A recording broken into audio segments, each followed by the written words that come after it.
The tunnel was so narrow that Staff Sergeant Robert Baer had to push his .45 pistol ahead of him, inch by inch, through the suffocating blackness.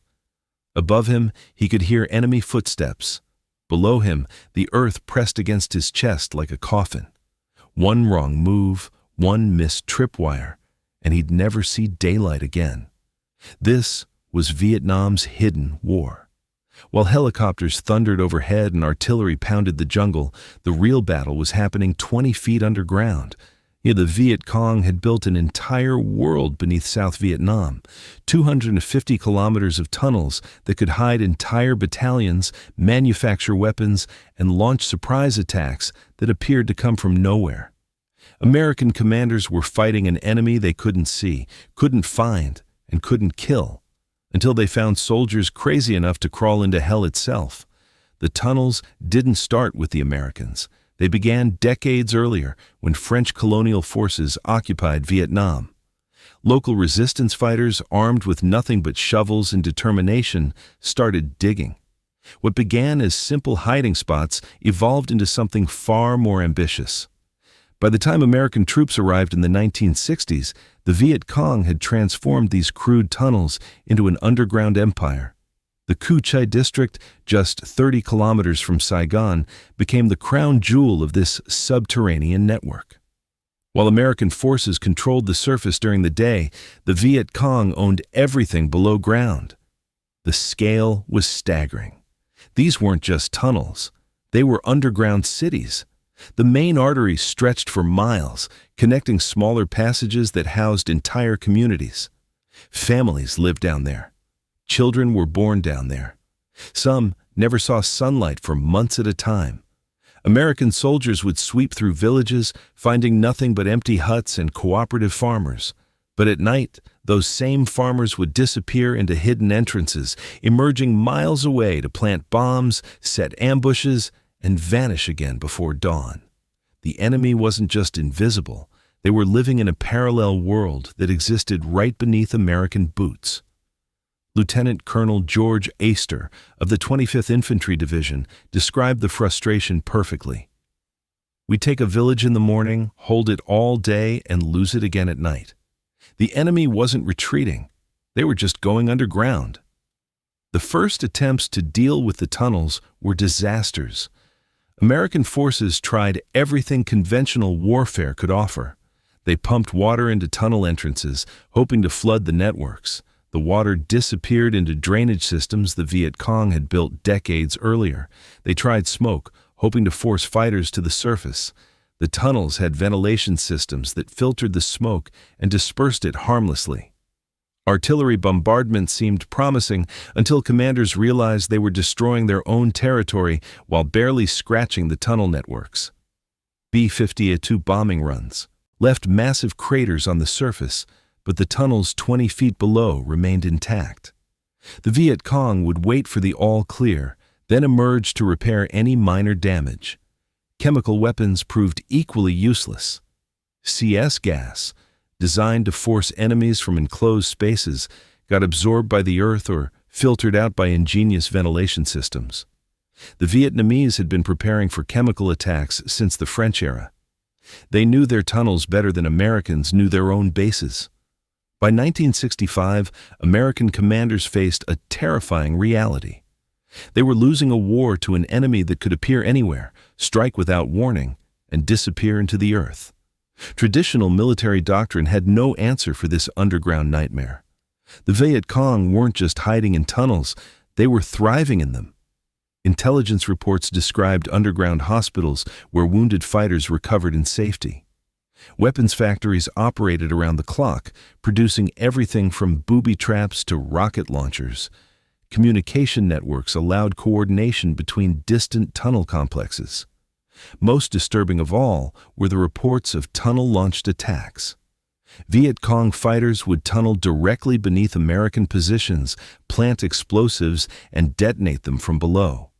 Entire platoons would find themselves under attack from enemies who seemed to emerge from the earth itself. Something had to be done. American forces needed soldiers willing to enter this underground hell and fight the enemy on their own terms. They needed volunteers crazy enough to crawl through pitch-black tunnels, not knowing what waited around the next corner. They needed the tunnel rats. To understand what the tunnel rats faced, you need to grasp the sheer engineering marvel they were crawling into. The Cu Chi tunnel system wasn't some hastily dug foxhole. It was a masterpiece of underground architecture that had taken decades to perfect. Picture a network stretching 250 kilometers beneath the Vietnamese countryside. That's longer than the distance from New York to Washington, D.C., all carved out by hand with primitive tools. But the real genius wasn't in the length, it was in the design. The tunnels operated on 3 distinct levels. The first level, just 3 feet below the surface, served as a decoy. When Americans discovered these shallow passages, they'd often assumed they'd found the main network. Meanwhile, the real action happened 20 feet down on the second level, where fighters lived and planned operations. The third level, sometimes 40 feet underground, housed the most critical operations. Command centers coordinated attacks across multiple provinces from these depths. Weapons factories churned out everything from booby traps to mortar rounds. Field hospitals performed surgery by candlelight, treating wounds that would have meant death on the surface.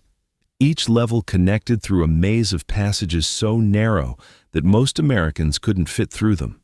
The average tunnel measured just 2 feet high and 3 feet wide, dimensions calculated specifically to exclude larger Western soldiers. Vietnamese fighters, typically smaller in stature, could move through these passages with surprising speed. The ventilation system alone was a work of genius. Air shafts disguised as termite mounds dotted the landscape above, drawing fresh air down through a network of bamboo tubes. But here's the clever part. The shafts never led directly to living areas. Instead, they fed into a series of chambers that filtered smoke and dispersed cooking odors before circulating clean air throughout the complex. Water presented another engineering challenge that the Vietnamese solved brilliantly. Underground wells provided fresh drinking water, while drainage systems channeled away waste and rainwater. Some tunnels even featured underwater entrances, accessible only to swimmers who knew the exact location of submerged passages. The living spaces themselves defied every assumption about primitive warfare. Sleeping chambers, carved wide enough for entire families, featured raised sleeping platforms that stayed dry during monsoon floods. Meeting halls could accommodate 50 people for planning sessions or political education. Some complexes even included small theaters where propaganda performances boosted morale during long underground sieges. But the tunnels weren't just defensive. They were designed for offensive operations. Secret passages led directly beneath American fire bases, allowing Viet Cong sappers to plant explosives right under enemy positions. Weapons caches, strategically placed throughout the network, ensured that fighters could arm themselves quickly for surprise attacks. The most diabolical feature was the booby trap system. Every tunnel entrance, every junction, every critical passage was protected by ingenious death traps. Punji stakes, sharpened bamboo spears often coated with human waste, waited in concealed pits. Pressure-activated grenades turned wrong turns into fatal mistakes. Some traps were designed not to kill, but to maim, creating wounded soldiers who would slow down American operations and demoralize entire units. Communication networks rivaled anything the Americans had on the surface. Telephone lines, carefully insulated and buried deep, connected tunnel complexes across vast distances. Messengers could travel underground for miles, carrying orders and intelligence without ever exposing themselves to American patrols. Perhaps most remarkably, the tunnels included facilities that supported an entire underground civilization. Schools operated in larger chambers, teaching children who might not see sunlight for months. Workshops produced everything from sandals to surgical instruments. Storage areas held enough rice and supplies to sustain hundreds of people through extended sieges. American intelligence officers, when they finally grasped the tunnel system's scope, realized they weren't just fighting an army. They were fighting an entire society that had adapted to life underground. The Cu Chi tunnels represented 30 years of continuous construction, improvement, and expansion. This was the nightmare world that American tunnel rats would have to enter, armed with nothing but a pistol, a knife, and whatever courage they could muster in absolute darkness. By late 1965, American commanders were desperate. Every conventional tactic had failed against the tunnel networks. Artillery couldn't reach them. Airstrikes barely scratched them. Chemical weapons got filtered out by ingenious ventilation systems. The enemy was winning a war from 20 feet underground, and traditional military doctrine had no answer. That's when someone came up with the most insane idea in military history. Send American soldiers into the tunnels to fight the enemy face to face in absolute darkness. The call went out for volunteers. Not just any volunteers. This mission required a very specific type of soldier. Height restrictions were brutal. Anyone over 5'7" need not apply. Weight limits eliminated most American troops, who were typically larger than their Vietnamese counterparts. But physical requirements were just the beginning. Psychological screening became critical. Commanders needed men who wouldn't panic in spaces so narrow they couldn't turn around. Soldiers who could function when trapped underground with no backup, no radio contact, and no hope of quick rescue if things went wrong. Men who could make split-second life-or-death decisions in complete darkness. The volunteer system attracted an unusual mix of soldiers. Some were adrenaline junkies who thrived on extreme danger. Others were misfits who didn't fit into conventional military units. Many were smaller soldiers who'd faced discrimination in regular infantry roles and saw tunnel missions as their chance to prove themselves in combat.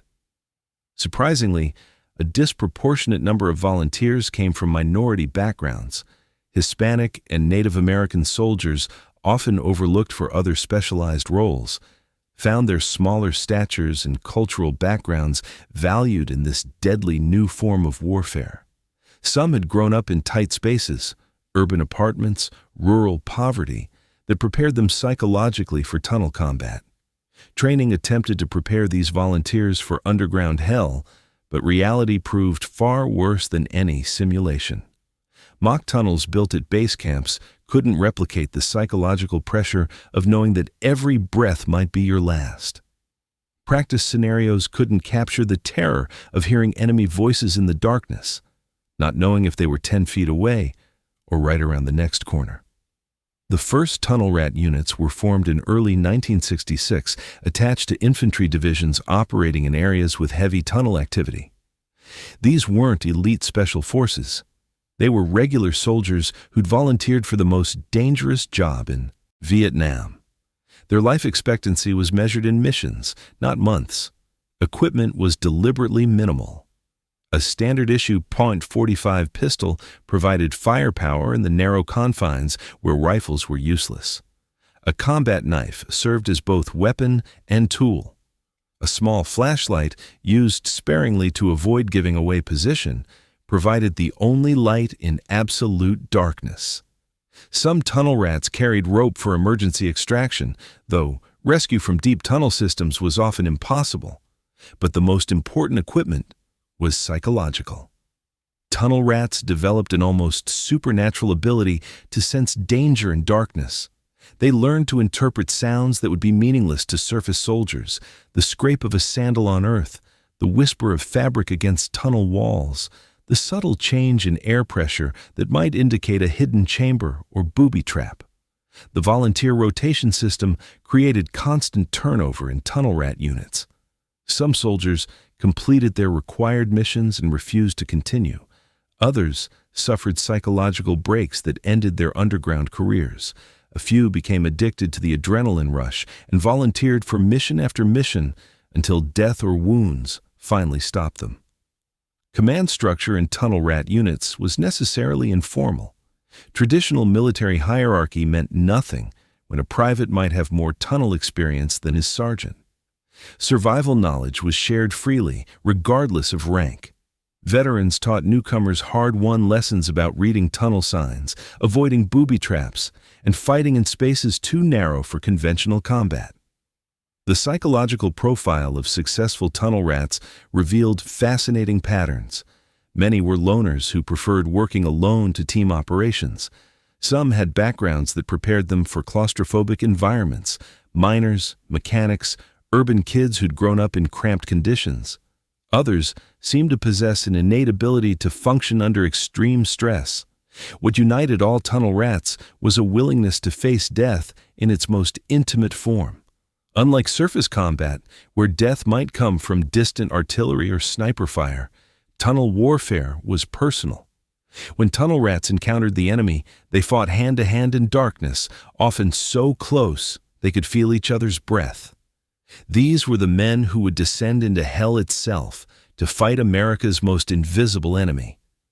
The standard tunnel rat loadout was deliberately stripped down to absolute essentials.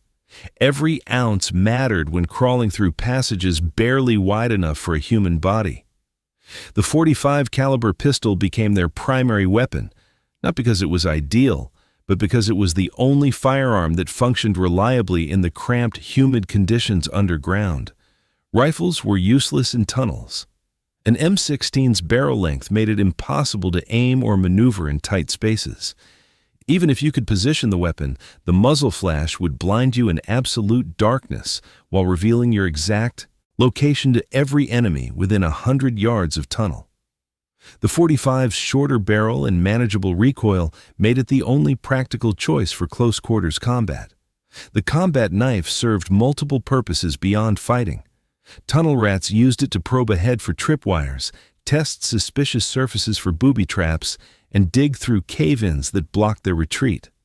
Some veterans modified their knives, sharpening them to razor edges for the silent kills that tunnel warfare often demanded. Flashlights presented a deadly dilemma. Light meant survival. You couldn't navigate complex tunnel systems in complete darkness. But light also meant death. The moment you switched on a flashlight, every enemy in the tunnel knew exactly where you were. Experienced tunnel rats learned to use light in brief, strategic bursts, memorizing tunnel layouts during split-second illumination periods. Communication equipment was virtually useless underground. Radio signals couldn't penetrate 20 feet of earth, leaving tunnel rats completely cut off from surface support once they entered the tunnels. Some units experimented with field telephone lines, but the wires were easily cut by enemy fighters or damaged by tunnel cave-ins. Conventional military equipment often proved more dangerous than helpful in tunnel environments. Standard-issue helmets were too bulky for narrow passages and created noise that echoed through tunnel systems. Body armor was impossible to wear in spaces where soldiers had to crawl on their bellies. Even standard uniforms were problematic. The fabric caught on tunnel walls and created noise that could alert enemies to an approaching tunnel rat. The Vietnamese had spent decades perfecting their tunnel weapons, and they were far more sophisticated than American intelligence initially realized. Punji stakes weren't just sharpened bamboo. They were carefully crafted weapons designed to cause maximum damage. The stakes were angled to penetrate deeply but resist extraction, often breaking off inside wounds to cause infection and long-term disability. Explosive booby traps in tunnels were engineering marvels of destruction. Pressure plates made from salvaged American equipment triggered grenades positioned to channel blast force through narrow tunnel passages. The confined spaces amplified explosions, turning even small charges into devastating weapons that could kill or maim multiple soldiers. But the most terrifying Vietnamese tunnel weapon was psychological warfare itself. They used sound as a weapon, creating noises that would echo through tunnel systems to disorient and terrorize approaching Americans.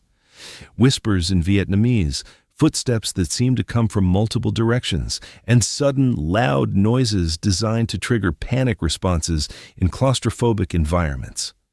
The darkness itself became a weapon. Vietnamese fighters knew their tunnel systems intimately, every turn, every hidden passage, every booby trap location. They could move silently through absolute darkness, while American tunnel rats stumbled blindly through unfamiliar territory. This home field advantage was often decisive in underground encounters. Improvised weapons became crucial for tunnel survival. Tunnel rats learned to fashion tools from whatever materials they found underground. Sharpened metal fragments became throwing weapons. Lengths of wire served as garrotes for silent kills. Even rocks became weapons when conventional firearms failed or ran out of ammunition. The psychological impact of these weapons extended far beyond their physical damage. Knowing that every step might trigger a booby trap, every corner might hide an enemy fighter, and every sound might be your last, created a level of stress that broke even experienced combat veterans. The tools of underground death were designed not just to kill, but to drive men insane with fear.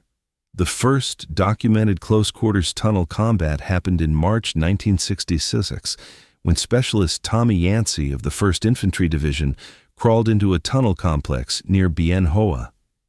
What he found changed everything American commanders thought they knew about underground warfare. Yancey had been underground for 20 minutes when he heard breathing that wasn't his own.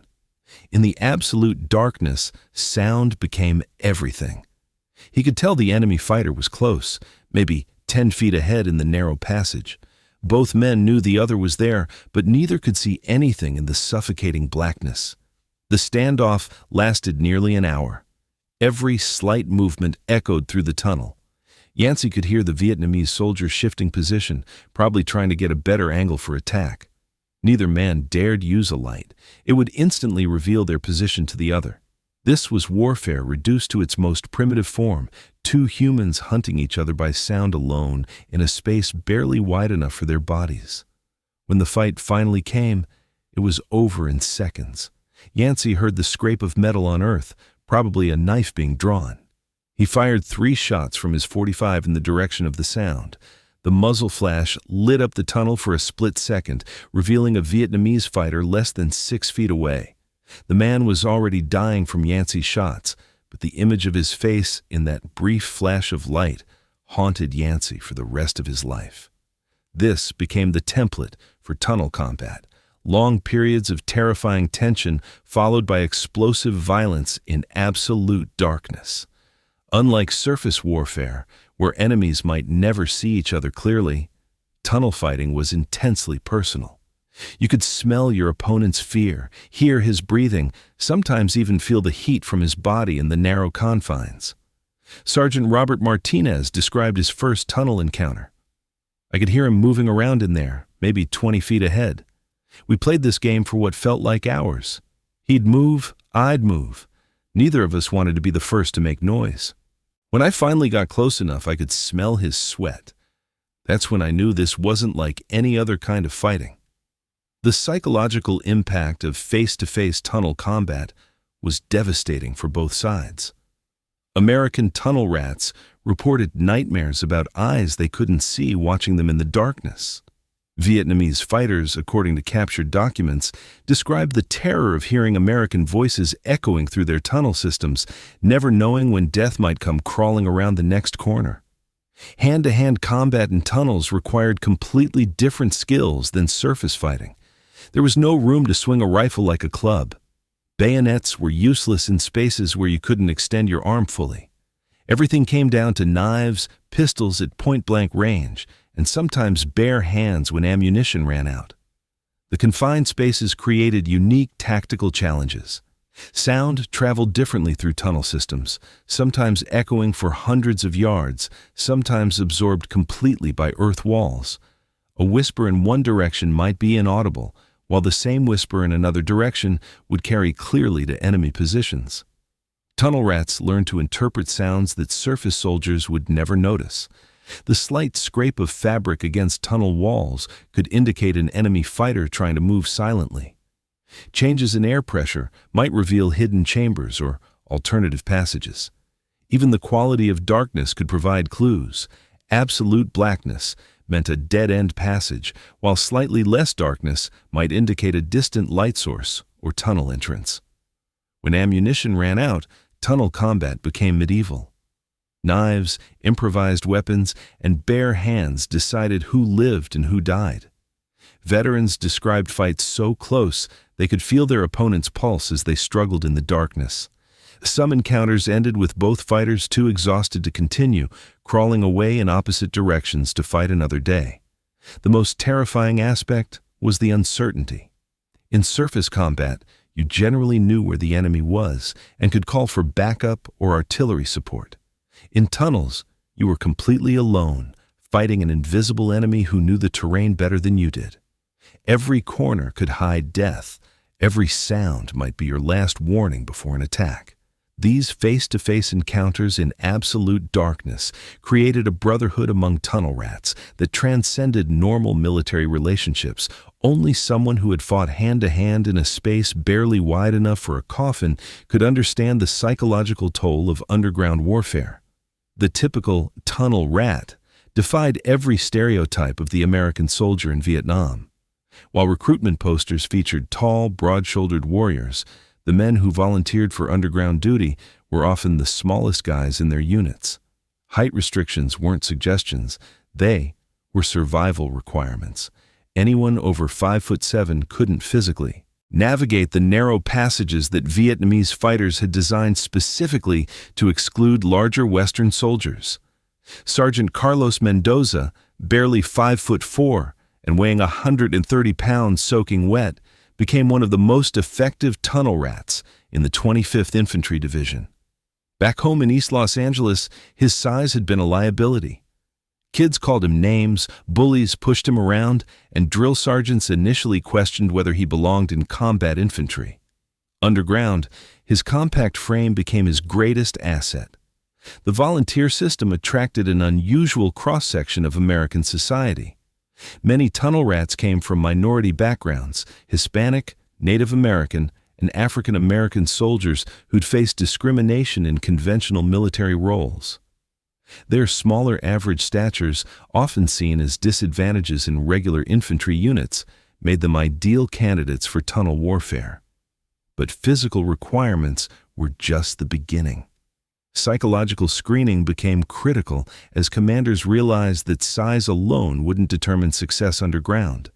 They needed men who could function in spaces so narrow they couldn't turn around, who wouldn't panic when trapped 20 feet underground with no radio contact and no hope of quick rescue.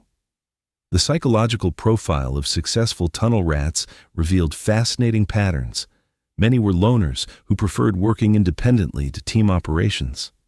Some had backgrounds that prepared them for claustrophobic environments: urban kids who'd grown up in cramped apartments, rural soldiers who'd explored caves as children, or men who'd worked in mines or tight industrial spaces before military service.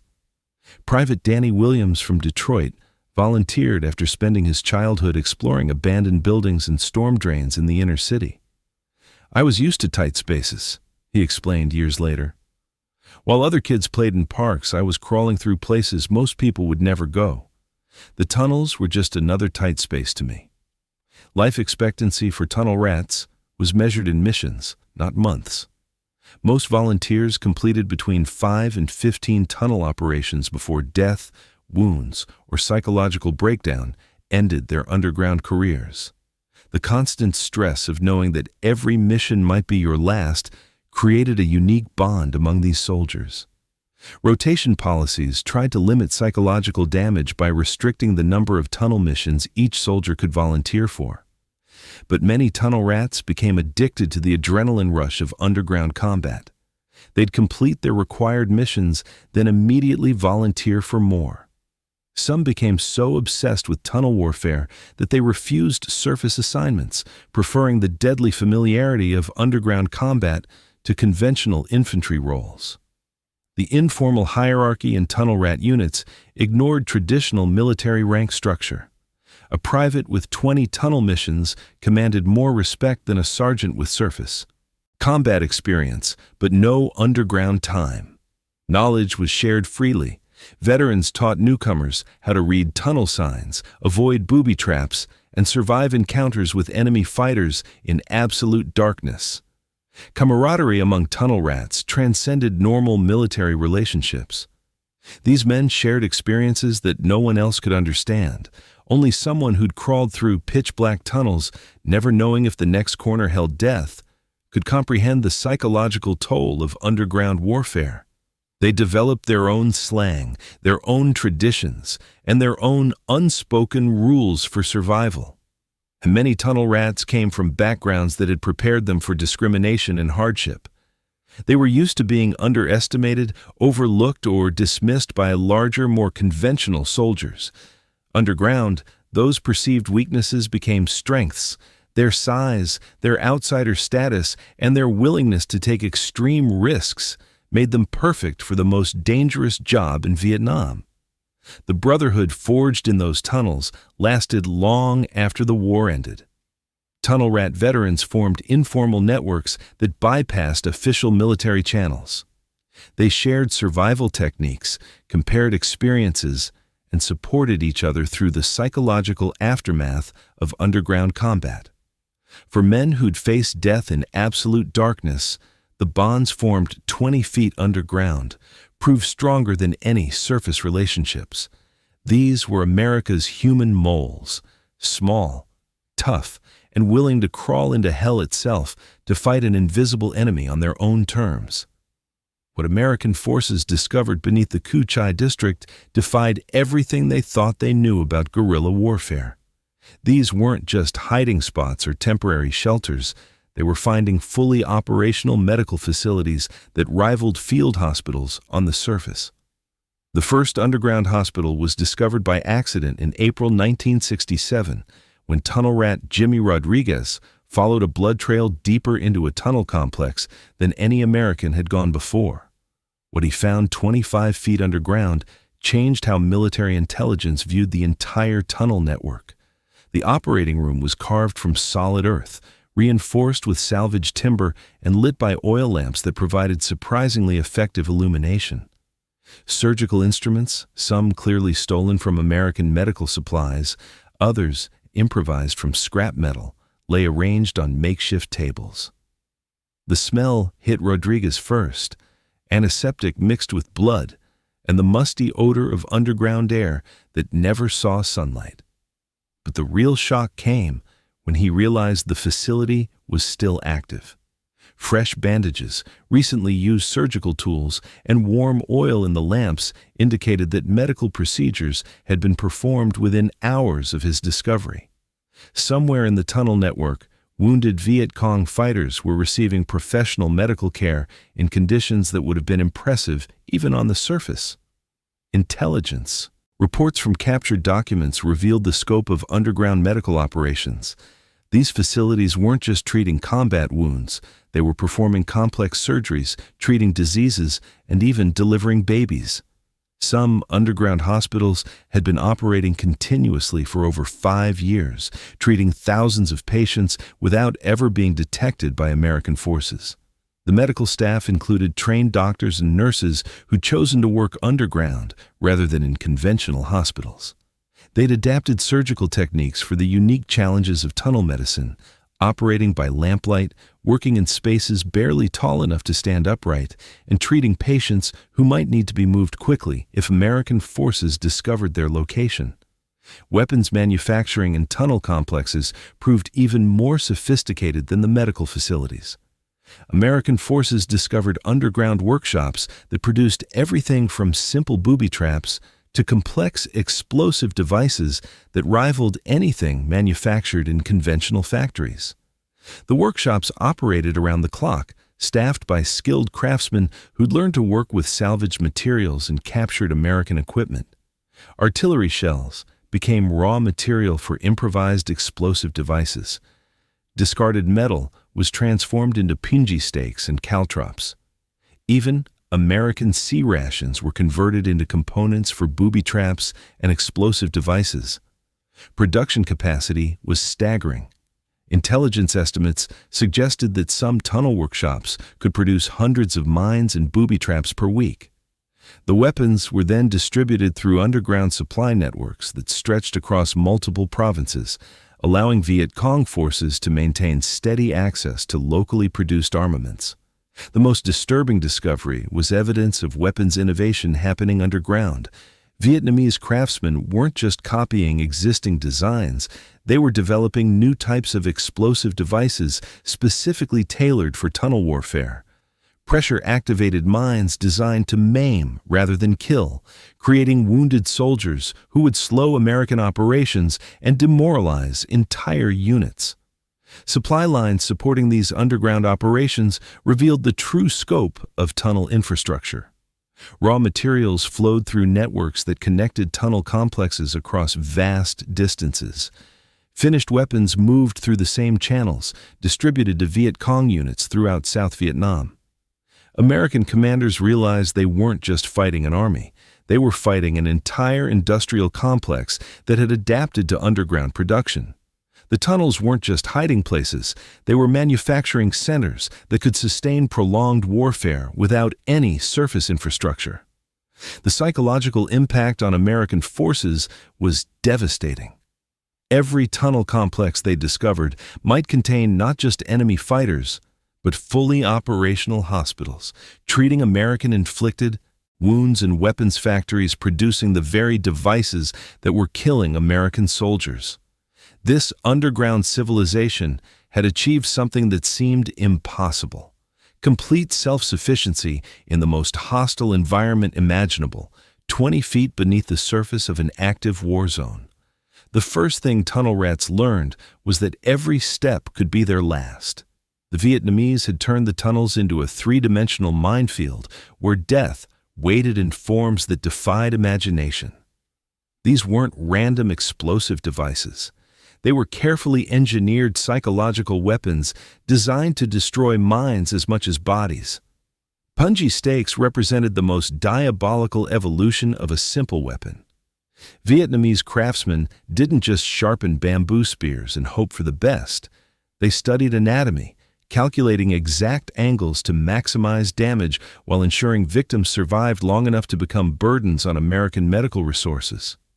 The stakes were positioned to penetrate major muscle groups, sever tendons, and create wounds that would never heal properly. But the psychological warfare went deeper than physical injury. Many punji stakes were coated with human waste, ensuring that even minor puncture wounds would become infected. Some were treated with toxins that caused excruciating pain without immediate death. The Vietnamese understood that wounded soldiers screaming in agony would demoralize entire units more effectively than quick, clean kills. Private Mike Thompson discovered this firsthand when he triggered a punji stake trap in a tunnel near Tay Ninh. The sharpened bamboo punched through his boot, penetrated his foot, and broke off inside the wound. The pain was immediate and overwhelming, but worse was the knowledge that the stake had been deliberately contaminated. Thompson spent 3 months in military hospitals fighting infections that threatened to cost him his leg. Explosive booby traps in tunnels were engineering marvels that turned confined spaces into death chambers. Vietnamese bomb makers salvaged American grenades, artillery shells, and even unexploded ordnance, then rigged them with pressure plates made from scavenged metal. The confined tunnel spaces amplified blast effects, turning even small charges into devastating weapons. The most insidious traps were designed to trigger chain reactions. A tunnel rat might avoid the primary explosive device, only to trigger a secondary charge positioned to catch anyone trying to retreat. Some traps included delayed fuses, exploding minutes after the initial trigger to catch rescue teams or medical personnel attempting to evacuate wounded soldiers. Sergeant Ray Martinez described the psychological impact. You couldn't trust anything down there. A loose board might be covering a pit. A tripwire might be connected to a grenade. Even the walls could be rigged to collapse. Every movement had to be calculated, tested, verified. It drove men insane. The booby traps evolved constantly as Vietnamese engineers studied American tunnel rat tactics and developed countermeasures. Early traps relied on pressure activation, so tunnel rats learned to distribute their weight carefully. The Vietnamese responded with tripwires positioned at ankle height in absolute darkness. When Americans began using lights to spot tripwires, the Vietnamese created light-sensitive triggers that exploded when illuminated. Medical records from tunnel warfare revealed injury patterns unlike anything seen in conventional combat. Tunnel-specific wounds included deep puncture injuries from punji stakes, blast injuries from confined space explosions, and psychological trauma from constant exposure to booby trap threats. Many tunnel rats developed obsessive behaviors, checking and rechecking every surface before moving forward. The fear of traps slowed American tunnel operations to a crawl. Tunnel rats, who might have moved quickly through passages, began spending hours examining every inch of tunnel floor, walls, and ceiling for signs of explosive devices. This caution was necessary for survival, but gave Vietnamese fighters more time to escape or prepare ambushes. Some booby traps were designed purely for psychological effect. Vietnamese engineers created devices that produced terrifying sounds, screaming noises, animal sounds, or human voices when triggered. These audio traps didn't cause physical injury, but could drive soldiers to panic in the claustrophobic underground environment. The most sophisticated traps combined multiple elements to create scenarios where survival was nearly impossible. A pressure plate might trigger a punji stake pit while simultaneously detonating an explosive charge and activating a secondary trap designed to catch anyone trying to help the initial victim. These complex devices required careful planning and skilled craftsmanship that impressed even American explosives experts. The psychological toll extended beyond individual tunnel rats to entire units. Knowing that volunteers were crawling into spaces filled with ingenious death traps created guilt and anxiety among soldiers who remained on the surface. The booby trap nightmare affected everyone involved in tunnel operations, creating a climate of fear that the Vietnamese exploited ruthlessly. This was warfare as psychological torture, where the threat of death was constant and the methods of killing were designed to maximize suffering and terror. The Vietnamese weren't just hiding in tunnels, they were actively defending them with soldiers specifically trained for underground combat. While American forces stumbled through unfamiliar darkness, Vietnamese tunnel defenders moved through their subterranean world with deadly precision. These weren't regular Viet Cong fighters pressed into tunnel duty. The Vietnamese had developed specialized units whose entire mission was underground warfare. These tunnel defenders knew every passage, every hiding spot, every escape route in their assigned sectors. They could move silently through absolute darkness, while American tunnel rats announced their presence with every breath. The selection process for Vietnamese tunnel defenders was as rigorous as any elite military unit. Candidates needed small statures to navigate narrow passages, but more importantly, they needed psychological profiles that allowed them to function in claustrophobic environments for extended periods. Many had grown up in the tunnels, literally raised underground during the French colonial period. Training for tunnel defenders included skills that regular surface soldiers never learned. They practiced moving silently through tunnels in complete darkness, using touch and sound to navigate complex passages. They learned to fight with knives and improvised weapons in spaces too narrow for conventional firearms. Most importantly, they mastered the art of psychological warfare in confined spaces. When tunnel rats entered Vietnamese-controlled tunnel systems, they were walking into carefully prepared killing grounds. Tunnel defenders had spent months or years preparing their assigned sectors, positioning weapons caches, establishing escape routes, and creating ambush positions that gave them overwhelming tactical advantages. The cat-and-mouse games played in absolute darkness became legendary among both sides. Vietnamese defenders would track approaching tunnel rats by sound, following their progress through tunnel systems while remaining completely silent themselves. They'd position themselves in hidden alcoves or side passages, waiting for the perfect moment to strike. Sergeant Bobby Chen, a Chinese-American tunnel rat with the 1st Infantry Division, described one encounter. "I knew he was in there with me, could feel him moving around maybe 30 feet ahead. We played this game for 2 hours. I'd move forward a few feet, then stop and listen. He'd shift position, trying to get behind me. Neither of us wanted to make the first move." The psychological warfare was as important as physical combat. Vietnamese tunnel defenders used sound as a weapon, creating noises that would echo through tunnel systems to disorient and terrorize approaching Americans. Whispers in Vietnamese, footsteps that seemed to come from multiple directions, and sudden loud noises designed to trigger panic responses in claustrophobic environments. Counter-tunnel operations became a deadly chess match played 20 feet underground. Vietnamese defenders would collapse passages behind retreating American forces, trapping tunnel rats in unfamiliar territory. They'd create false walls that concealed alternative routes, leading Americans into dead ends where ambushes waited. The home field advantage was decisive in most encounters. Vietnamese tunnel defenders knew their systems intimately, every turn, every hidden passage, every booby trap location. They could retreat through passages that Americans didn't even know existed, appearing behind tunnel rats who thought they were pursuing a fleeing enemy. American forces tried to level the playing field by bringing superior firepower into tunnel systems. But conventional weapons proved nearly useless in the confined spaces where tunnel combat occurred. Grenades were as dangerous to the thrower as to the target in narrow passages. Automatic weapons couldn't be aimed effectively in spaces where soldiers had to crawl on their bellies. The most effective tunnel defenders developed reputations that spread through American units.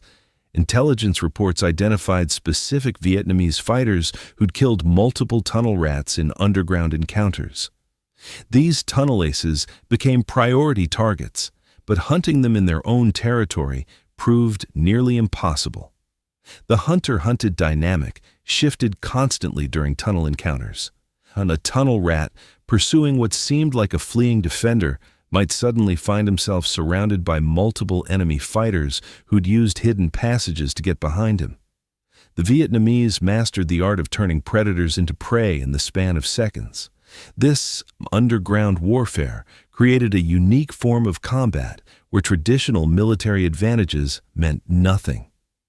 Superior American technology, firepower, and resources couldn't overcome the simple fact that Vietnamese tunnel defenders were fighting on their home turf in an environment they'd spent decades perfecting. When conventional tactics failed against the tunnel networks, American commanders turned to chemical warfare. If they couldn't dig the enemy out or bomb them out, maybe they could gas them out.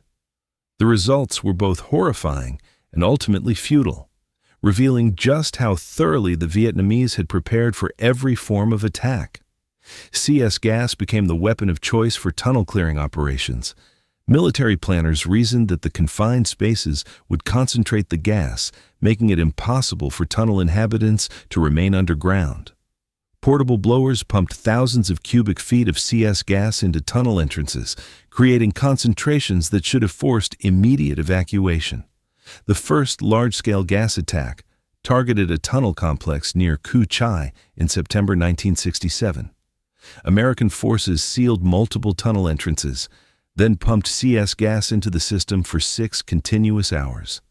They waited at suspected exit points, expecting to capture dozens of Viet Cong fighters fleeing the toxic underground environment. Nobody came out. When tunnel rats finally entered the gas tunnels 12 hours later, they discovered why the chemical attack had failed.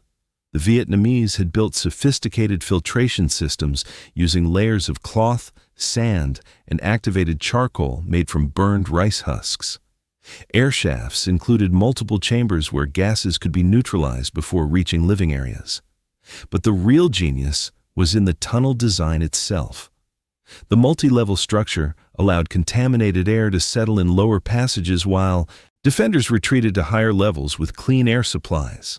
Sealed chambers with independent ventilation systems provided safe rooms where fighters could wait out chemical attacks that might last for days. Sergeant Mike Rodriguez, one of the first tunnel rats to enter a gas tunnel system, described the experience. The CS was so thick you could taste it even through our masks, but when we got to the living areas, the air was clean. They had better air filtration down there than we had on the surface. Acetylene gas attacks represented a more destructive approach. American engineers would pump acetylene into tunnel systems, then ignite it with incendiary devices, creating massive explosions designed to collapse entire tunnel networks. The results were spectacular on the surface, huge fireballs and collapsing earth that suggested complete destruction of underground facilities. Underground, the damage was often minimal. The Vietnamese had learned to build blast doors and pressure release systems that channeled explosive force away from critical areas. Tunnels might collapse in some sections while remaining completely intact in others. Within days of acetylene attacks, tunnel networks were often operational again. Agent Orange proved equally ineffective in tunnel warfare. The chemical defoliant that devastated surface vegetation couldn't penetrate deep enough to affect underground operations. Even when Agent Orange contaminated tunnel entrances, the filtration systems that protected against CS gas also filtered out the toxic herbicide. The environmental impact on tunnel inhabitants was severe, but didn't achieve the military objectives American commanders had hoped for. Prolonged exposure to chemical agents caused respiratory problems, skin conditions, and other health issues among Vietnamese fighters and civilians. But these effects developed over months or years, not the immediate incapacitation that tactical situations required. American frustration with chemical warfare failures led to increasingly desperate measures. Military scientists experimented with combinations of different gases, hoping to overwhelm tunnel filtration systems. They tried introducing chemicals through water supplies, pumping toxic agents into underground wells and drainage systems. The Vietnamese adapted to each new chemical threat with ingenious countermeasures. When Americans introduced persistent agents that lingered in tunnel systems, Vietnamese engineers developed cleaning procedures that neutralized contamination. When gas attacks targeted specific tunnel entrances, defenders simply sealed those entrances and used alternative routes. The ultimate irony was that chemical warfare often proved more dangerous to American forces than to their intended targets. Tunnel rats entering recently gassed tunnel systems faced exposure to concentrated chemical agents. Surface troops near gas release points risked contamination from wind shifts that blew toxic clouds back toward American positions. By 1968, most American commanders had concluded that chemical warfare was ineffective against well-constructed tunnel systems. The Vietnamese had spent decades preparing for gas attacks, developing countermeasures that neutralized every chemical weapon in the American arsenal. The Iron Triangle became the ultimate test of American tunnel warfare capabilities. This 60-square-mile area northwest of Saigon contained the most extensive tunnel network in South Vietnam, an underground fortress that had resisted every conventional attack for over 2 decades. If tunnel rats could break the Iron Triangle, they could break any tunnel system in Vietnam. Operation Cedar Falls launched in January 1967 with the largest tunnel-clearing force ever assembled. 30,000 American and South Vietnamese troops surrounded the Iron Triangle, while specialized tunnel rat units prepared for the most ambitious underground campaign of the war. Intelligence estimates suggested they were facing over 200 kilometers of interconnected tunnels housing thousands of enemy fighters. The scale of the tunnel network defied comprehension. Initial reconnaissance revealed tunnel entrances every few hundred yards across the entire Iron Triangle. Some entrances were obvious, camouflaged holes in the ground that led to shallow passages. Others were masterpieces of concealment, hidden beneath false floors in abandoned buildings or disguised as natural features in the landscape. Tunnel rat teams faced an impossible task. The tunnel systems were so extensive that clearing them completely would require years of continuous operations. Enemy fighters could retreat through passages that stretched for miles, emerging behind American positions or escaping to entirely different provinces through underground highways. The first week of operations revealed just how sophisticated the Iron Triangle tunnels had become. Tunnel rats discovered underground command centers coordinating Viet Cong operations across multiple provinces. Communication networks allowed tunnel-based commanders to direct surface attacks in real time, using intelligence gathered from observation posts hidden throughout the tunnel system.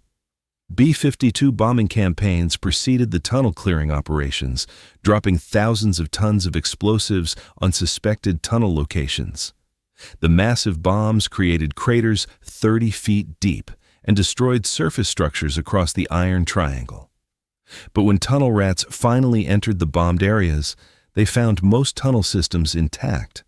The Vietnamese had learned to build tunnels that could survive even direct hits from the largest American bombs.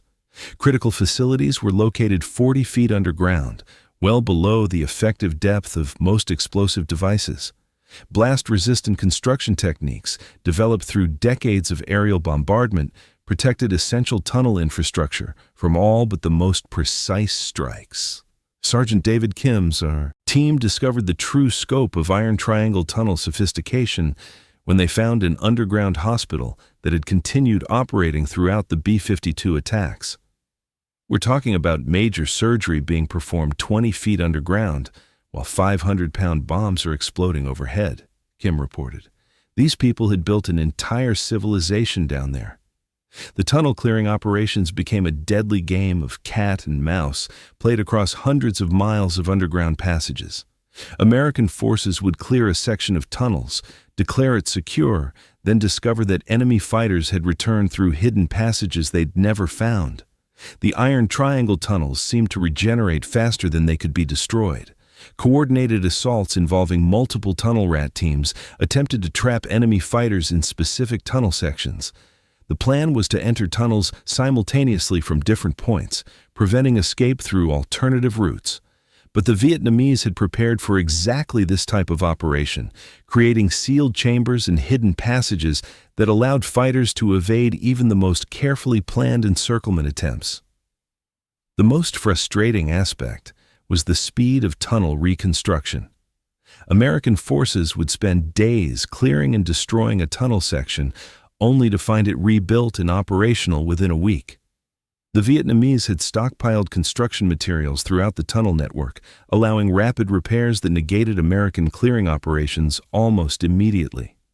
After 6 weeks of intensive operations, American commanders were forced to acknowledge the limitations of conventional tunnel warfare.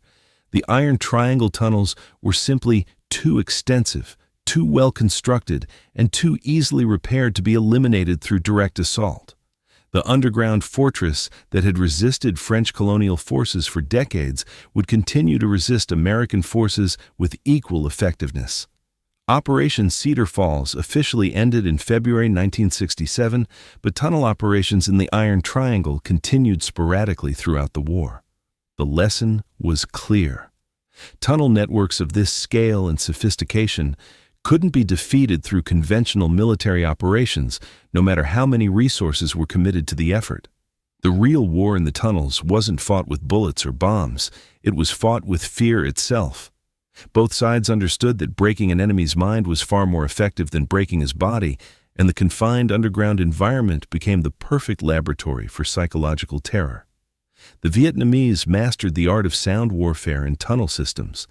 They'd position fighters in hidden alcoves who would whisper in English just loud enough for approaching tunnel rats to hear, but not loud enough to pinpoint the source.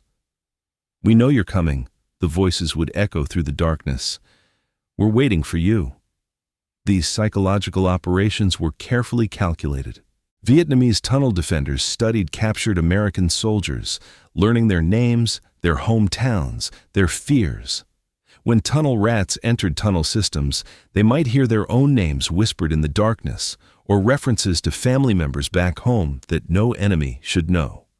Private Tommy Santos from Brooklyn nearly broke when he heard a Vietnamese voice in perfect English, asking about his sister Maria by name. The enemy had somehow obtained personal information from captured male or interrogated prisoners, then used it to create psychological pressure that was more devastating than any physical weapon. The claustrophobia factor became a weapon itself. Vietnamese defenders would deliberately make noises that suggested tunnel walls were collapsing or passages were flooding. In the absolute darkness, tunnel rats couldn't verify these threats visually, leaving their imaginations to conjure scenarios far worse than reality. Sound amplification in tunnel systems created unique opportunities for psychological warfare. A single Vietnamese fighter could make himself sound like an entire squad by using the acoustic properties of interconnected passages. Footsteps echoing from multiple directions, voices that seemed to surround American soldiers, and weapon sounds that appeared to come from everywhere and nowhere simultaneously. The most diabolical tactic involved using recorded American voices. Vietnamese forces had captured enough American soldiers to record their voices pleading for help, screaming in pain, or calling for their mothers. These recordings, played through tunnel systems at strategic moments, could drive even experienced tunnel rats to panic. American forces developed their own psychological warfare techniques, but they proved less effective in the underground environment. Loudspeakers pumping propaganda into tunnel entrances were easily avoided by defenders who simply moved to deeper levels. Recorded sounds of approaching tanks or aircraft meant nothing to fighters who knew they were safe 20 feet underground.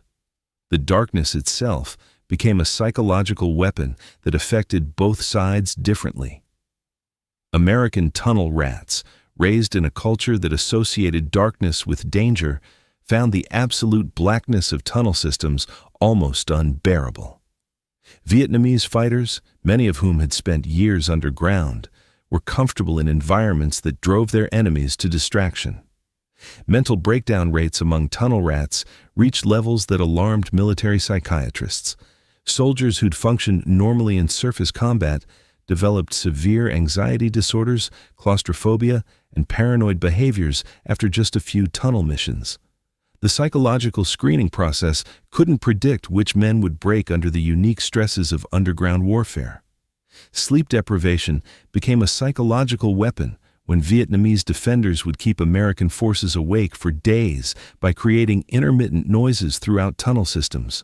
The constant threat of attack, combined with the inability to rest in hostile underground territory, broke down mental resistance more effectively than direct combat. The most insidious aspect was how psychological warfare in tunnels affected soldiers long after they returned to the surface. Tunnel rats developed hypervigilance that made normal life impossible. They'd check under beds for booby traps, inspect doorways for tripwires, and react violently to unexpected noises. The psychological scars of underground combat lasted decades after the physical wounds had healed. PTSD symptoms specific to tunnel warfare included agoraphobia in some veterans and severe claustrophobia in others. Some tunnel rats became unable to enter small spaces, while others felt unsafe in open areas. The psychological damage was as varied as it was permanent, creating a generation of veterans whose minds had been permanently altered by warfare in absolute darkness. American military planners believed technology would solve the tunnel problem. If primitive Vietnamese fighters could build underground networks, surely American engineering and advanced equipment could find and destroy them. This assumption would prove catastrophically wrong, demonstrating that sophisticated technology was often useless against simple, well-executed solutions. The first technological approach involved seismic detection equipment designed to identify underground activity.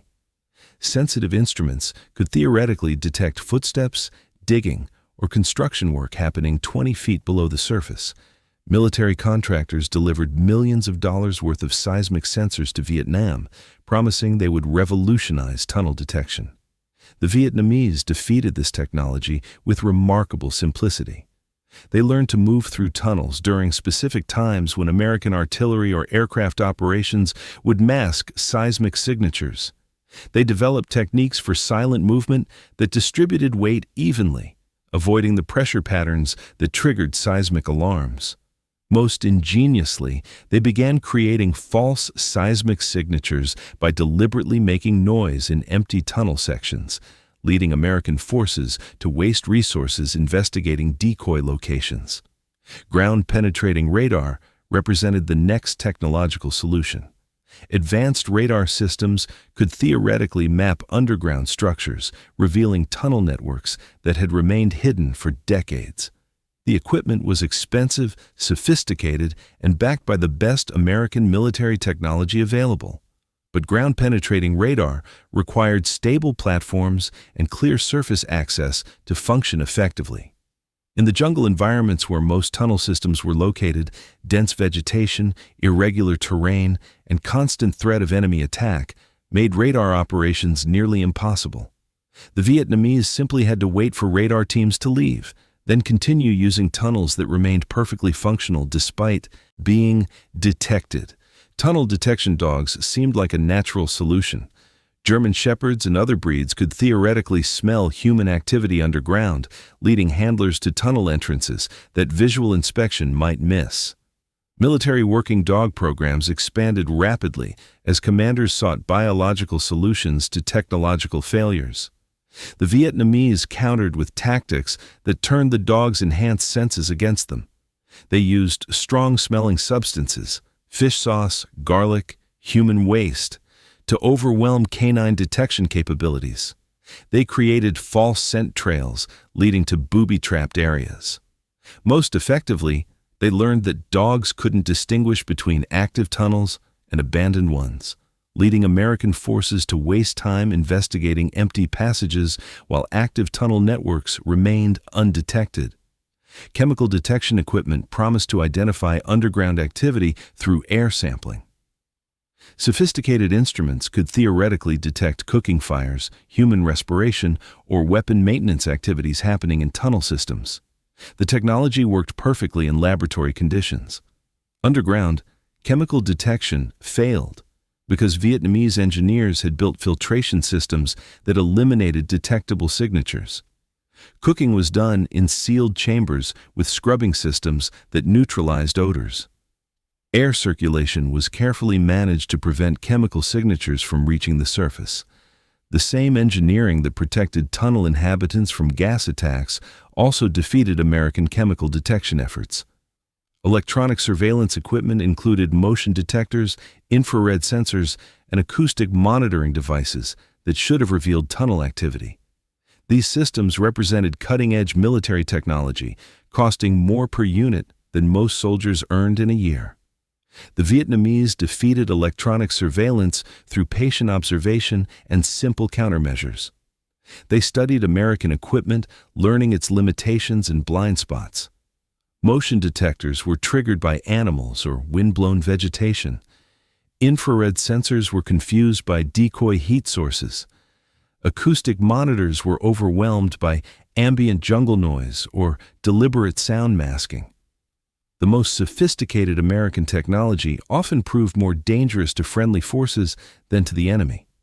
Complex equipment required extensive maintenance in hostile environments. Electronic devices failed in humid jungle conditions. Operators needed extensive training that made them high-value targets for enemy snipers. Meanwhile, Vietnamese tunnel systems continued operating with technology that was decades old but perfectly adapted to local conditions. Simple ventilation systems outperformed complex air filtration equipment. Basic construction techniques proved more durable than sophisticated engineering solutions. Low-tech weapons were more reliable than advanced military hardware in underground environments. The fundamental problem was that American technology was designed for conventional warfare, while Vietnamese ingenuity was specifically adapted to tunnel conditions. No amount of sophisticated equipment could overcome the simple fact that the Vietnamese had spent decades perfecting underground warfare techniques that American technology couldn't counter. This technological failure forced American commanders to acknowledge an uncomfortable truth. Sometimes, primitive solutions worked better than advanced ones, and ingenuity mattered more than equipment. The bonds forged in absolute darkness went deeper than anything surface warfare could create. When you've crawled through pitch-black tunnels with another man, never knowing if the next corner holds death, normal military relationships become meaningless. Rank didn't matter 20 feet underground. What mattered was who you trusted to watch your back in hell itself. Tunnel rats developed their own informal networks that completely bypassed official military hierarchy. A private with 15 tunnel missions commanded more respect than a colonel who'd never been underground. Knowledge was shared freely among these men. How to read tunnel signs that might indicate booby traps, which sounds meant immediate danger. And most importantly, how to stay sane in an environment designed to drive men insane.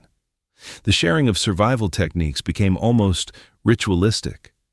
Veterans would pull new volunteers aside before their first tunnel mission, passing along hard-won wisdom that couldn't be found in any military manual. "Listen for changes in air pressure," they'd whisper. "If the darkness feels different, stop moving immediately. Trust your instincts down there. They're the only thing keeping you alive." These informal mentorship relationships transcended every social barrier that existed in conventional military units. White soldiers from rural backgrounds shared life-saving knowledge with black soldiers from urban neighborhoods. College-educated officers learned survival techniques from high school dropouts who'd grown up in tough city environments. Underground, the only thing that mattered was whether someone could help you survive another mission. Sergeant Mike Chen, a Chinese-American tunnel rat, described the brotherhood. "Up on the surface, some guys wouldn't even talk to me. Called me names, made jokes about my eyes in the dark.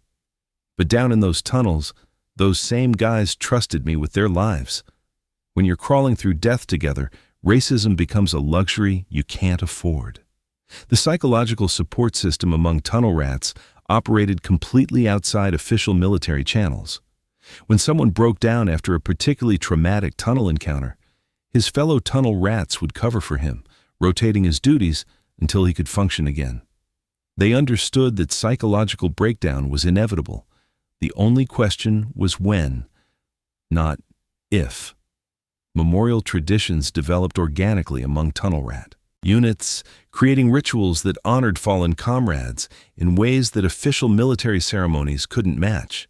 When a tunnel rat died underground, his surviving teammates would return to recover his body regardless of the danger involved. No one got left behind in the tunnels, even if retrieving a body meant risking additional lives. The informal communication network among tunnel rats spread information faster than official military intelligence channels. Word of new enemy tactics, effective survival techniques, or dangerous tunnel locations would pass between units within hours. This underground information network probably saved more lives than any official training program. Personal items became talismans shared among the brotherhood. A lucky knife that had saved one soldier's life would be passed to another heading into a dangerous mission. Photographs, letters from home, and religious symbols circulated through tunnel rat units like sacred relics, carrying the hopes and fears of men who understood they might not survive their next underground encounter. The psychological intimacy of tunnel warfare created relationships that lasted decades after the war ended. These men had seen each other at their most vulnerable moments, terrified, wounded, sometimes broken by experiences that no human should endure. That level of shared trauma created bonds that conventional friendships couldn't match. Post-war reunions became essential for many tunnel rat veterans. Only someone who'd crawled through those same dark passages could understand the nightmares, the hypervigilance, and the psychological scars that tunnel warfare left behind. These gatherings weren't just social events. They were therapeutic sessions where men could finally talk about experiences they'd never shared with anyone else. The Tunnel Rat Brotherhood represented something unique in military history. A group of soldiers who'd faced the most intimate form of warfare imaginable and survived through mutual dependence that transcended every social barrier of their time. The wounds that came out of tunnel warfare defied everything military doctors thought they knew about combat medicine. These weren't the clean bullet holes or shrapnel injuries that field hospitals were designed to treat. Tunnel warfare created a catalog of horrors that would haunt military medical personnel for decades after the war ended. Dr. Sarah Mitchell, a Navy nurse at the 3rd Surgical Hospital, saw her first tunnel casualty in March 1967. Private Rodriguez arrived with what appeared to be a simple puncture wound in his thigh.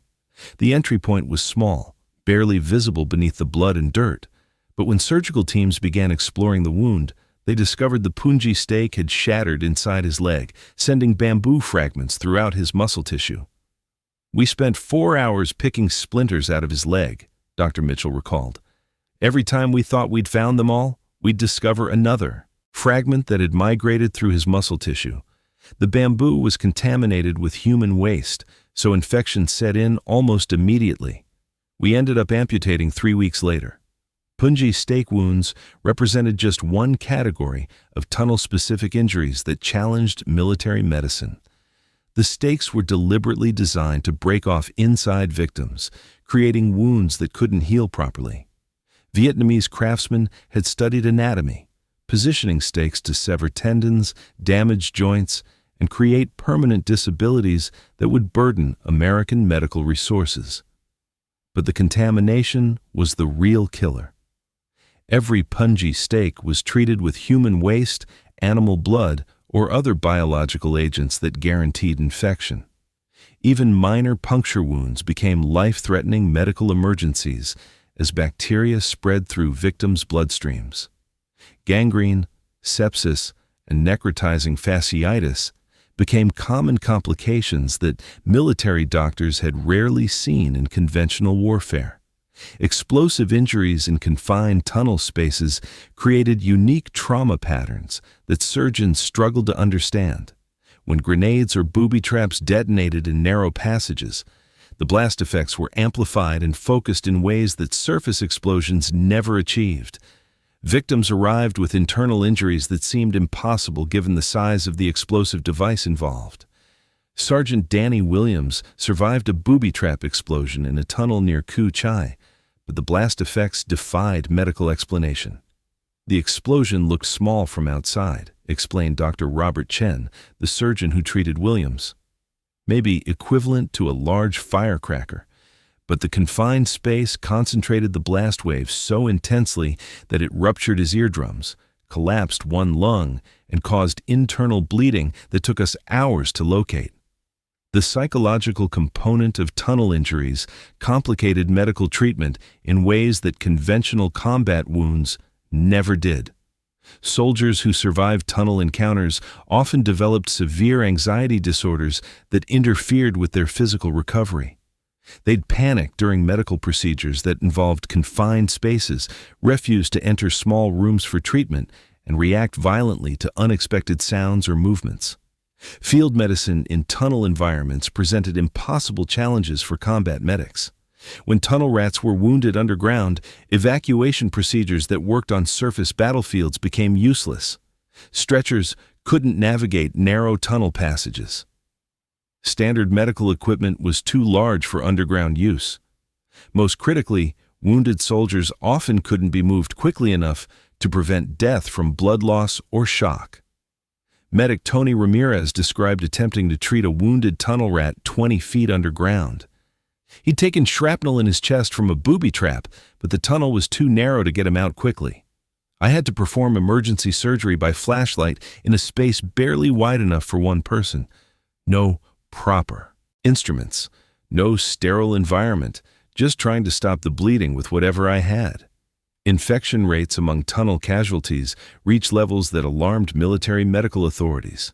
The underground environment was contaminated with every form of bacteria, virus, and parasite imaginable. Open wounds exposed to tunnel air became infected within hours, often with multiple pathogens that resisted standard antibiotic treatments. Long-term health effects on tunnel veterans created medical mysteries that persisted decades after the war. Many developed respiratory problems from prolonged exposure to contaminated underground air.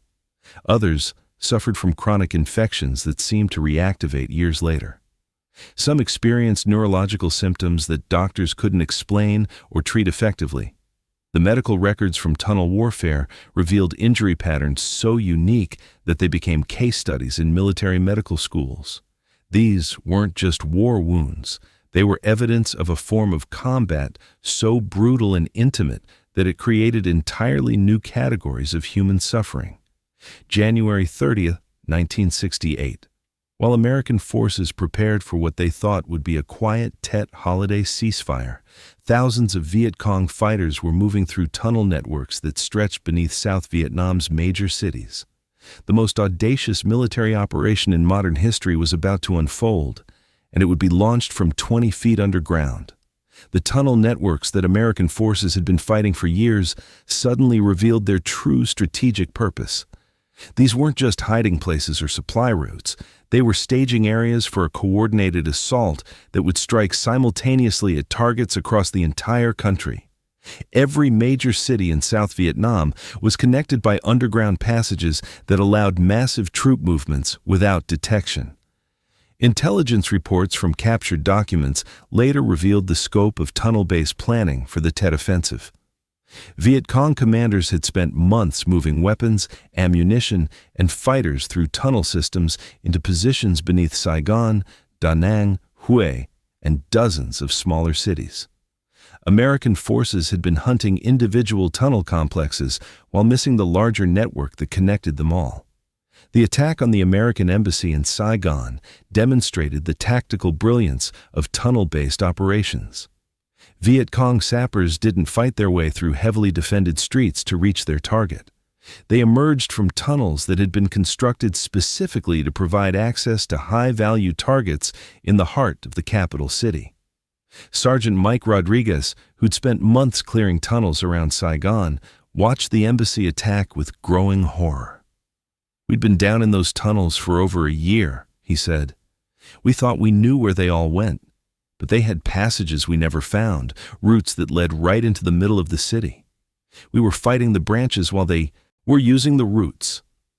The coordination required for the Tet Offensive revealed just how sophisticated Vietnamese tunnel communications had become. Underground command centers could direct simultaneous attacks across multiple provinces using communication networks that American intelligence had never detected. The tunnels weren't just transportation routes. They were the nervous system of a military operation that spanned the entire country.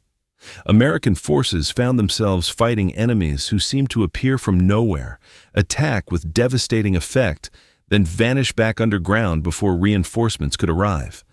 The tunnel networks that had frustrated individual unit operations now enabled strategic-level warfare that caught American commanders completely off guard. The psychological impact on American forces was devastating. Soldiers who'd risked their lives clearing tunnel systems realized that their efforts had been largely meaningless. For every tunnel they'd found and destroyed, 10 others had remained operational, serving as highways for the largest enemy offensive of the war. In the aftermath of Tet, American military planners finally understood the true scope of what they were facing. The tunnel networks weren't just tactical problems. They were strategic assets that enabled warfare on a scale that conventional military thinking couldn't comprehend. Enemy forces could move entire battalions underground, coordinate complex operations across vast distances, and strike at targets that should have been impossible to reach. The realization led to massive tunnel clearing operations that dwarfed anything attempted before Tet. Entire divisions were committed to tunnel warfare, with resources that had previously been reserved for conventional operations. But the damage was already done. The Tet Offensive had demonstrated that American forces had fundamentally misunderstood the nature of the war they were fighting. The tunnels that had enabled Tet continued operating long after the offensive ended. Vietnamese forces simply retreated deeper underground, using the same networks that had made the attacks possible to avoid American retaliation. The underground war that had shaped the most significant battle of the Vietnam conflict would continue for years after the surface fighting had ended. The Tet Offensive proved that tunnel warfare wasn't just about individual soldiers crawling through dark passages. It was about an entire military strategy that used underground networks to achieve objectives that conventional forces couldn't match. By late 1968, American military psychiatrists were documenting a phenomenon they'd never seen before in combat operations. Tunnel rats, soldiers who'd volunteered for the most dangerous missions in Vietnam, were refusing to continue underground operations. These weren't cowards or malingerers. These were men who'd crawled through death for months, facing horrors that would break most people. After a single encounter, the breaking point came differently for each man, but the pattern was always the same. A tunnel rat would complete a mission, return to the surface, and quietly inform his commanding officer that he couldn't go back down. No amount of threats, bribes, or appeals to duty could change their minds. Something fundamental had snapped inside these soldiers, and they knew it. Private Danny Martinez lasted longer than most, 43 tunnel missions over 8 months.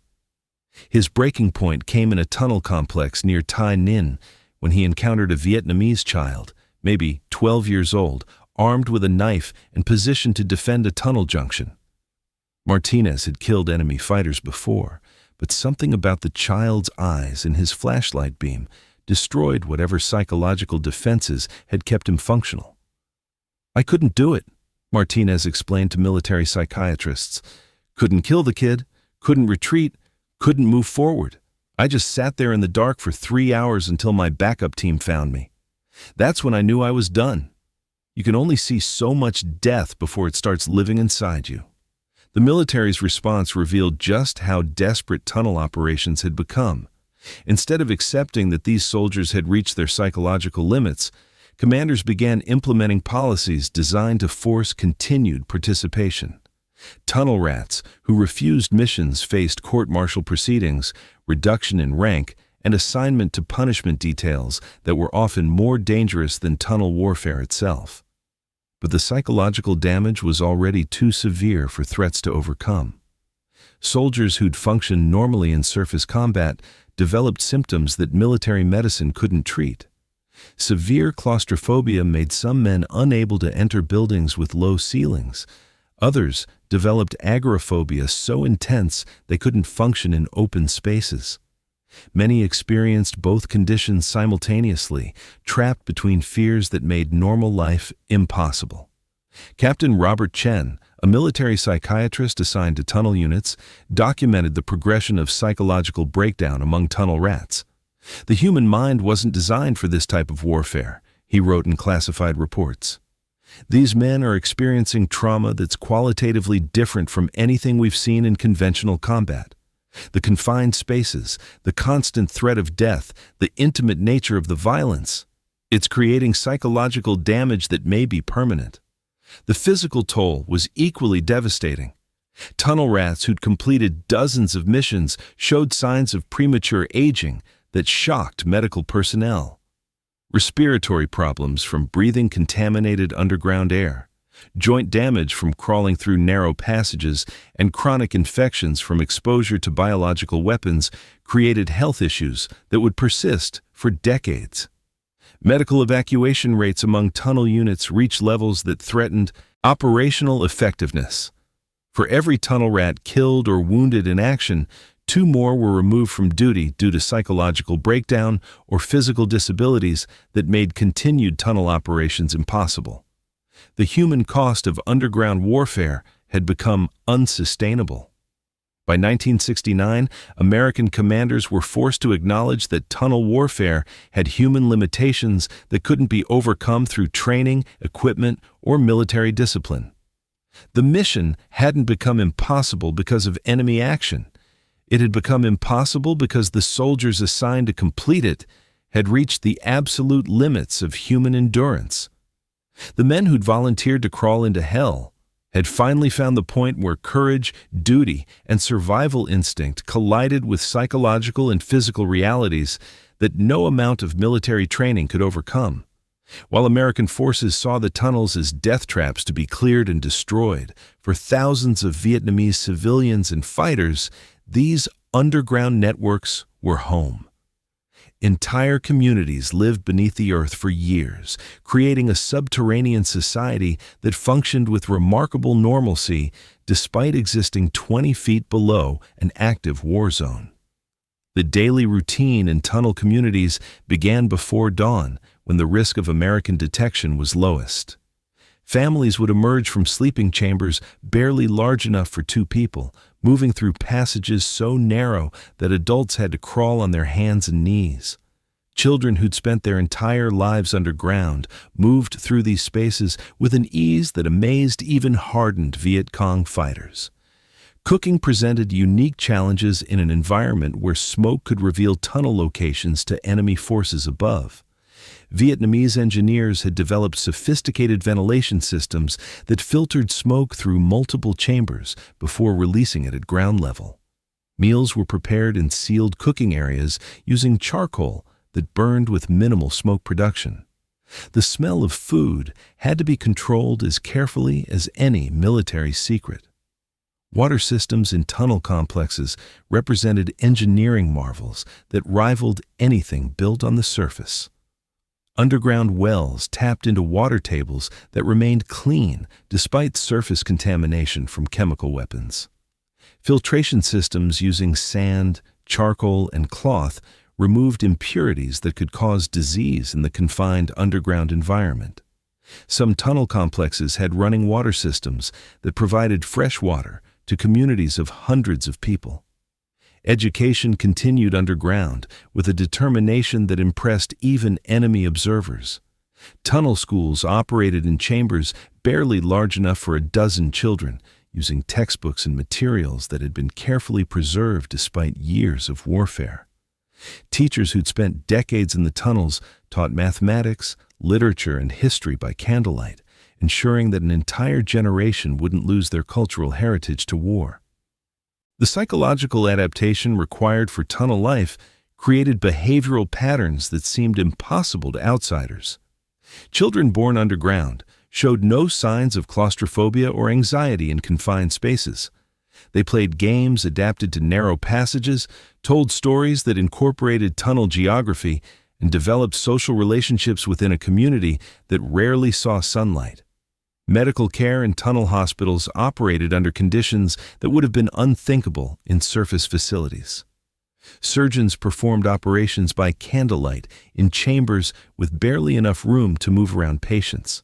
Medical supplies were rationed with precision that made every bandage precious.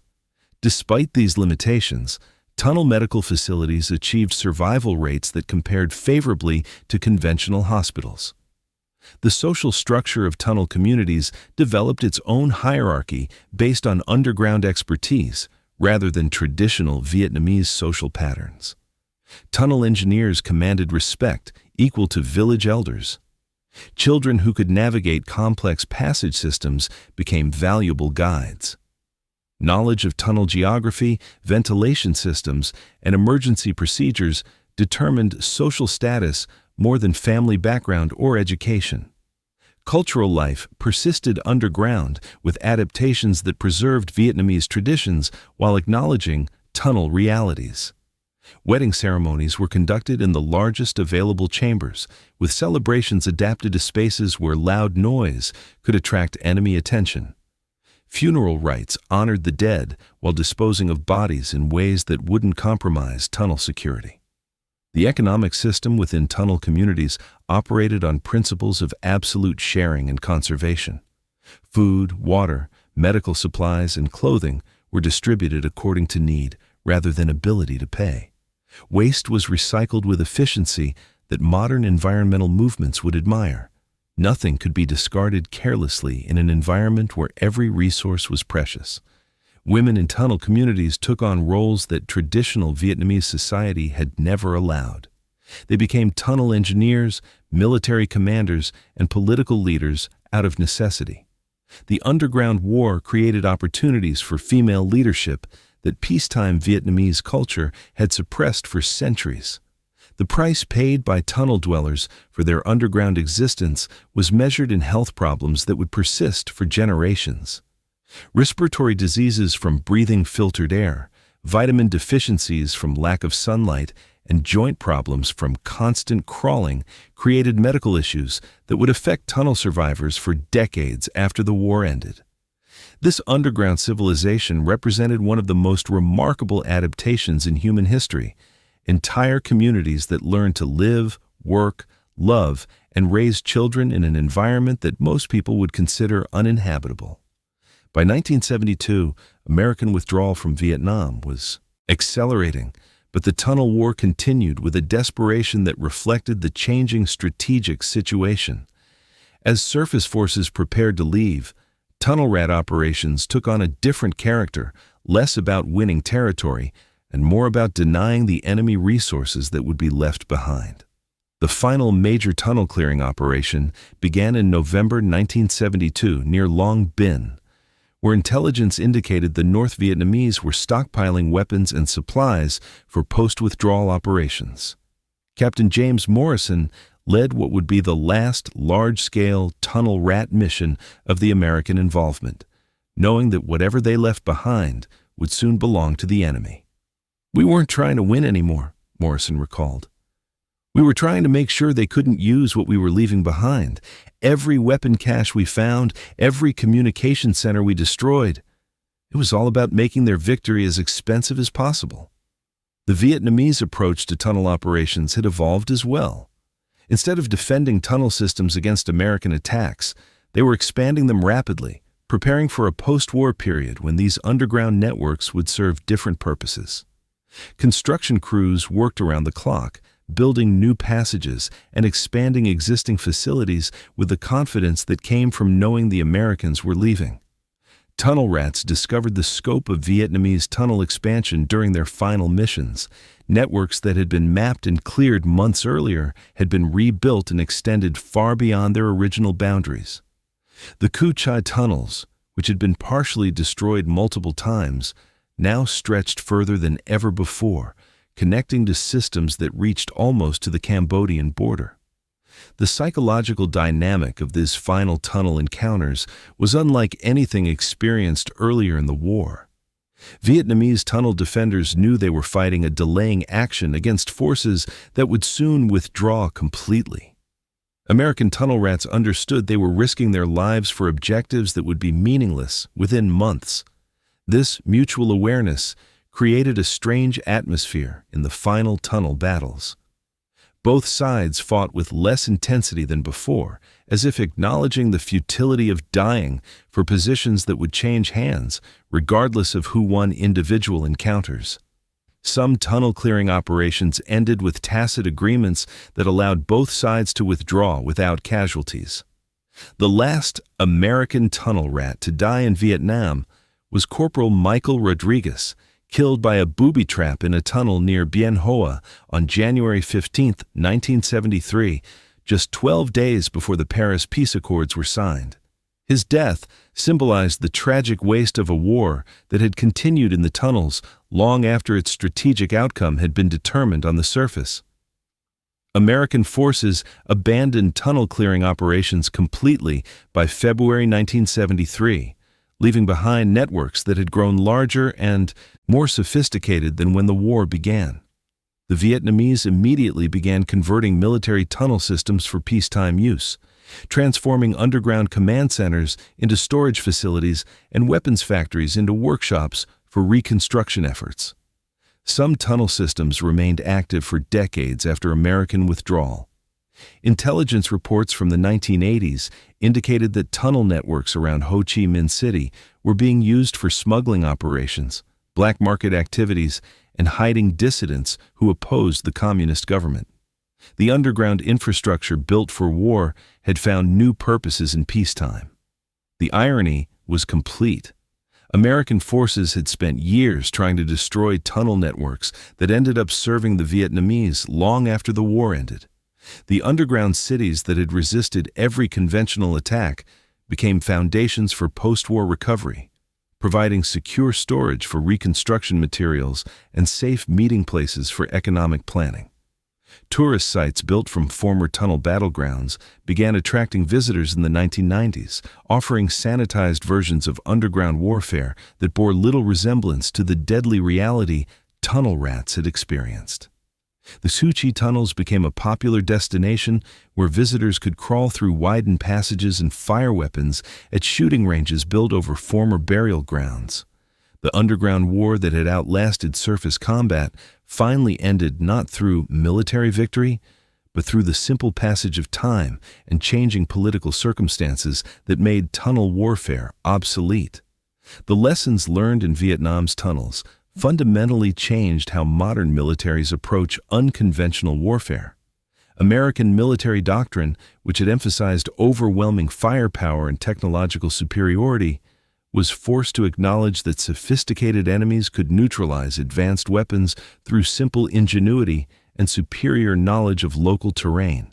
Special operations training programs developed after Vietnam incorporated tunnel warfare techniques that tunnel rats had learned through deadly trial and error. Urban warfare schools built underground training facilities that simulated the claustrophobic conditions American soldiers had faced beneath Cu Chi and the Iron Triangle.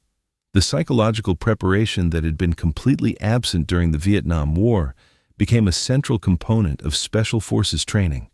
The medical lessons from tunnel warfare influenced military medicine for decades. Field hospitals developed new protocols for treating contaminated wounds, explosive injuries in confined spaces, and the unique psychological trauma associated with underground combat. The infection control procedures developed for tunnel casualties became standard practice for treating wounds in contaminated environments. Military engineering incorporated Vietnamese tunnel construction techniques into defensive planning. American bases in Iraq and Afghanistan included underground facilities designed using ventilation principles that Vietnamese engineers had perfected during the 1960s. The filtration systems that had protected tunnel inhabitants from chemical weapons became templates for modern bunker construction.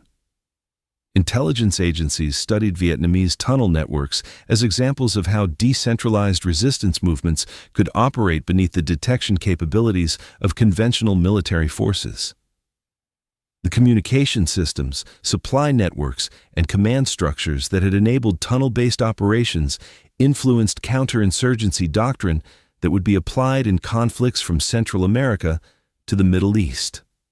But the most significant legacy was the recognition that warfare had psychological dimensions that technology couldn't address. The tunnel rat experience demonstrated that human factors, courage, adaptability, psychological resilience, remained decisive elements in military operations despite advances in weapons and equipment.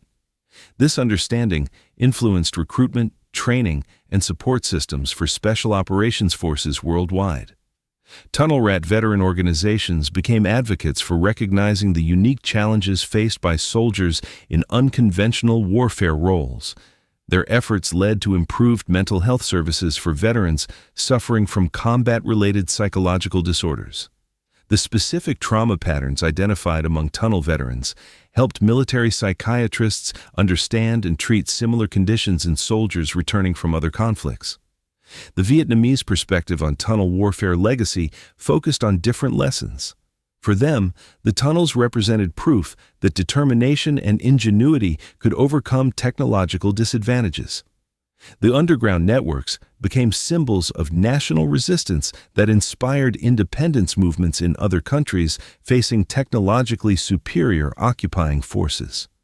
Vietnamese military academies studied their own tunnel warfare successes as examples of how smaller nations could defend against superpower intervention. The strategic principles that had made tunnel networks effective, decentralization, redundancy, local knowledge, and popular support, became foundations for military doctrine that influenced conflicts throughout Southeast Asia and beyond. The economic impact of tunnel construction techniques extended far beyond military applications. Post-war Vietnam used underground construction expertise developed during the conflict to build subway systems, underground markets, and civilian shelters. The engineering knowledge gained from decades of tunnel warfare contributed to infrastructure projects that supported national reconstruction. International military observers who studied Vietnamese tunnel systems influenced defense planning in countries facing similar threats. Israel incorporated tunnel detection and clearing techniques into operations against Palestinian tunnel networks. Military forces in Colombia applied tunnel warfare lessons to operations against drug cartels who used underground smuggling routes. The technological failures experienced by American forces in Vietnam influenced research and development priorities for decades. Military contractors invested billions in developing equipment specifically designed for underground operations, creating detection systems, communication devices, and weapons optimized for confined spaces. Much of this technology would prove essential in later conflicts where tunnel warfare played significant roles. Perhaps the most profound legacy was the recognition that modern warfare couldn't be won through conventional means alone. The tunnel networks that had frustrated American forces for years demonstrated that determined enemies could create strategic advantages through methods that sophisticated militaries weren't prepared to counter. This understanding influenced military planning, training, and doctrine development that continues to shape armed forces worldwide. The underground war that had seemed like a tactical problem during the Vietnam conflict revealed itself as a preview of the asymmetric warfare that would dominate military thinking for the next 50 years. The war that continued in absolute darkness long after surface battles ended proved that courage and terror could coexist 20 feet underground, where ordinary men faced extraordinary horrors that changed them forever. Subscribe for more untold stories of history's most brutal conflicts.